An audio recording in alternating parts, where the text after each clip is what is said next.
Hello guys, അപ്പം നമുക്കിന്ന് അവിയൽ ഉണ്ടാക്കിയാലോ? നമ്മൾ അവിയലിനായിട്ട് ആവശ്യമായിട്ടുള്ള വെജിറ്റബിൾസ് കട്ട് ചെയ്തെടുത്തിട്ടുണ്ട്.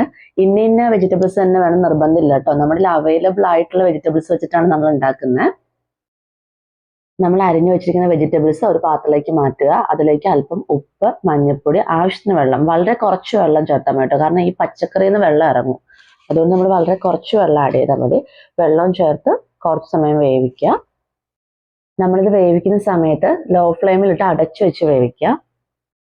നമ്മൾ അവിയലിലേക്ക് ഒതുക്കി ചേർക്കാനുള്ള തേങ്ങ ചിരവി എടുക്കുന്നുണ്ട്. അതിലേക്ക് നമ്മൾ ജീരകം, ഒരു നുള്ളു ജീരകം, 3-4 കഷ്ണം ഉള്ളി, വെളുത്തുള്ളി എന്നിവ ചേർത്തിട്ട് നന്നായിട്ട് അരച്ചെടുക്കുക.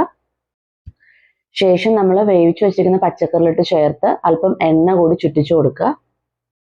വേണമെന്നുണ്ടെങ്കിൽ നമുക്ക് 1 സ്പൂൺ തൈര് കൂടി ആഡ് ചെയ്ത് കൊടുക്കാവുന്നതാണ്. തൈര് ഓപ്ഷണലാണ്. നമ്മുടെ അവിയൽ ഇവിടെ തയ്യാറായിട്ടുണ്ട്. നെക്സ്റ്റ് വീഡിയോയിൽ കാണുന്നവരെ ബൈ.